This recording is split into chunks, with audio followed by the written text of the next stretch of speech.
a chance to review the minutes from the last meeting? If so, I would like a motion to approve the minutes. I'll give you the motion. Mr. Fowler, thank you. Happy to second it. Excused from today's meeting is Anne Marie Cross, Steve Kroll, Zori Panero, Dr. Daly, Skip Biebernitz, and Lynn Kane. Disciplinary actions, I'll read into the record. Michael Hilbrun Rada from East Elmhurst, New York, New York State EMT number 413076. Certification suspended for 1 year, effective 3/30/16. Suspension was stayed, and he was assessed a civil penalty of $2,000. Of that amount, $1,750 is suspended for violation of Part 800.16, subsection A7. Jared Wells, Ogdensburg, New York, New York State EMT number 405689. Had his certification revoked effective 3/14/16 for violation of Part 800.16, subsection 5. Raul Steed Jr., New York, New York, New York State EMT number 411750. Had his certification suspended for 1 year, effective 3/14/16. Suspension was stayed, and he was assessed a civil penalty of $2,000. Of that amount, $1,750 is suspended for violations of Part 800.16, subsection A7. Other correspondence, we received notification of an EMTB refresher from Hudson Valley Community College. Starts 8/13/16. Notification from Hudson Valley Community College of a new course sponsor, liaison, Anthony Caligari. Notification from the Department of Health of new BLS First Responder Agency, Philmont Volunteer Fire Company, agency code 0110. Notification from the Department of Health of potential change to ALS coverage in northwestern Rensselaer County, and that we will address this evening.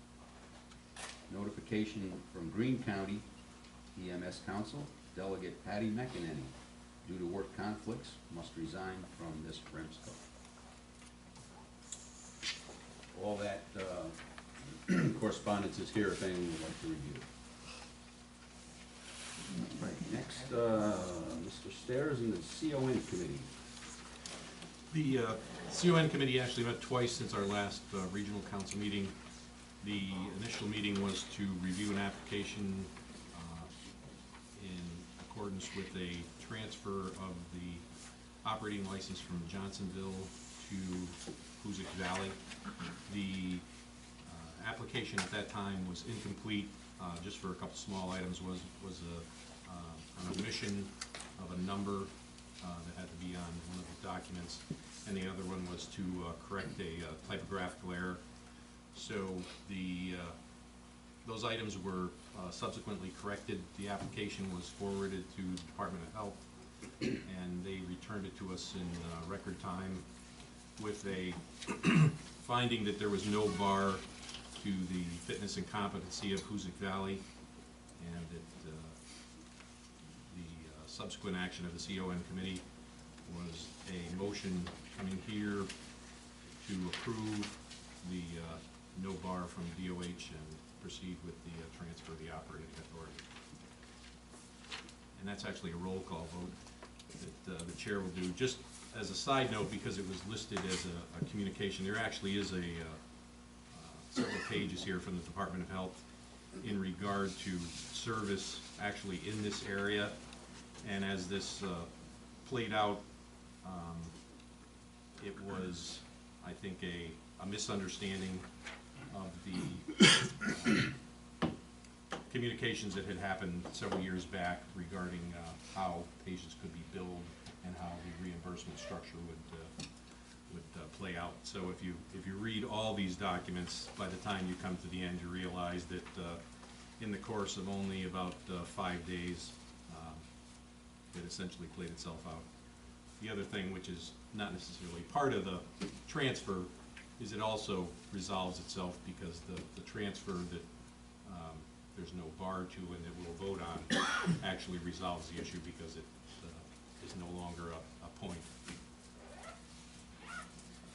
Okay, so we have a motion to vote on, which we'll take a roll call vote.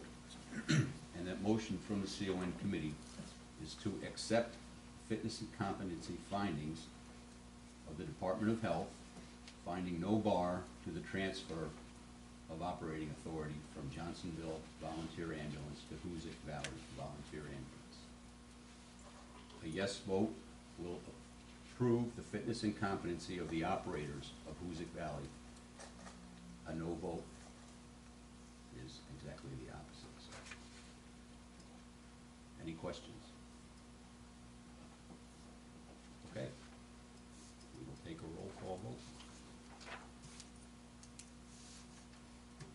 Les Freeman. Yes. William Price. Yes. Brian Wood. Yes. BJ Keeler. Yes. Ken Martin. Yes. Dave Bettini. Yeah. Aiden O'Connor. Yes. Kathleen Allen. Abstain. Amy Manchester. I'm going to abstain as well.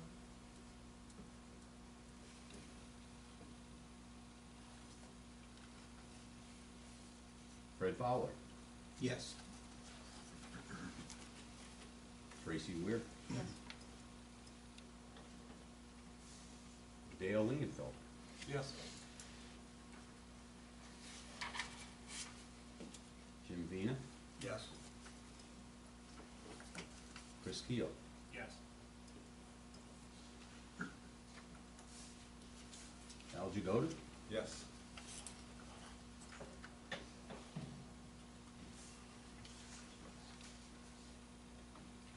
Maria Walker. Yes. Carol Brandt. Yes.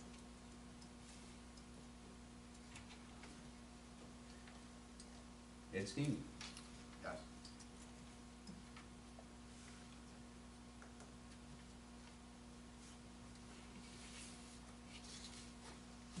Jim Stairs.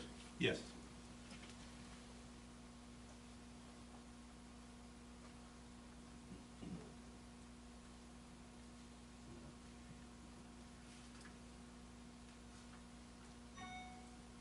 Jeff Williams.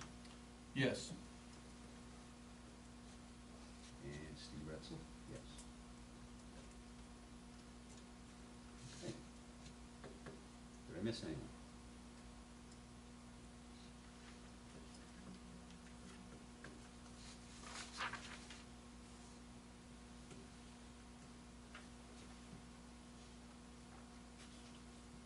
It's 19 yes and 2 abstentions.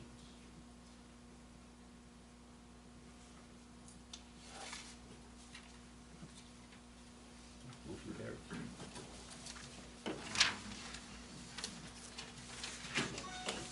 Just one other item, Steve. Yes. For the benefit of the folks that are here, the CON committee actually has typically had 5 members. The current folks on that committee are myself, Steve Ritzlaff, Jim Vina, and Dave Bettini.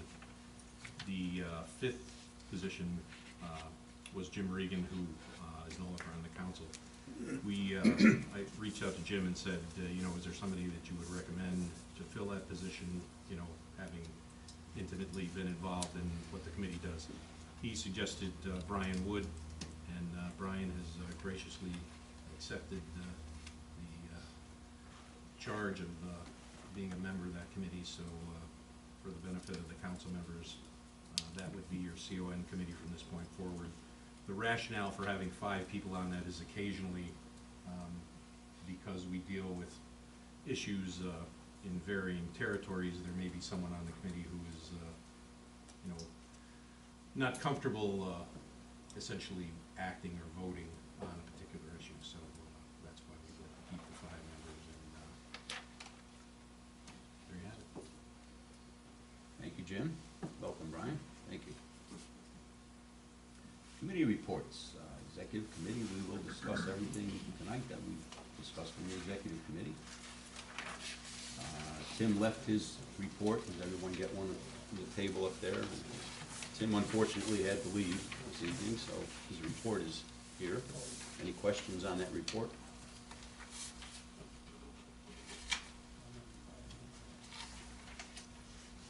Okay, seeing none, we will move to the Treasurer's report. Mr. Keeler. Still in a very good cash position, over $360,000 in cash, with total assets of over $600,000. We have a radio fund receivable of $6,114. However, Tim did tell me that we received a chunk of that in the end of last week, so it's substantially lower than that. And we have accounts payable moving forward of about $2,900. That's it. Okay, thank you. Any questions on the Treasurer's report? Okay. Mr. Kroll is absent. No Finance Committee report unless someone has anything. No. Dr. Daly is absent, so any medical director report or medical advisory report, academic report from anyone? No. Mr. Kroll is absent this evening. The EMS Council report. Nurses Committee. Is there anyone present with the Nurses Committee report? Yes. Hi. Hi. I'm Yvette Severri. I took over the chair of the nurse committee from Yes. Anne Moran. Welcome. Welcome. Thanks. My first name. No real new news right now to report. We're just trying to get some increased Okay, membership to it. great. Well, thank you. MCI Committee, Mr. Keeler. No report at this time. Ms. Kane is absent this evening also. QI Committee, Dean. No report, next week, next month. Awards Committee. We do have the current award winners for this year. I will read them off to you. Our ALS Provider of the Year, James Rabazan from Wyndham Mountain Ski Patrol. BLS Provider of the Year, Charles Lawler, Sabic Innovative Plastics, Selkirk. Agency of the Year, Columbia County EMS System. Harriet Weber Award, Eric Hanchett, Clifton Park Half Moon Ambulance. Physician, Joseph Vukovic from Ellis Hospital. Our RN of the Year, Amy Nappy from Ellis Hospital. And Excellence in EMS, Steve Meehan from Glacier Rescue Squad. Congratulations to all those. Good job. On to county reports. Albany County, Mr. Wood. No report. Columbia County, Mr. Keeler.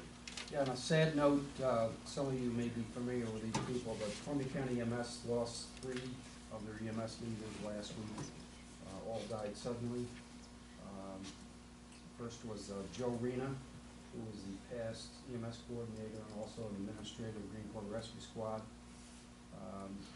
Joe Laporta from Copic Rescue Squad, who was the chairman of the board and had been involved in EMS for umpteen years. He was, I think, just a little older than I am. And Deb Simmons-Meyer from Glacier Rescue Squad, extremely active in Glacier. She did a lot of our EMT classes and reached hundreds and hundreds of students in her career. And all 3 of them contributed greatly to the advancement of EMS in Columbia County and will be sorely missed.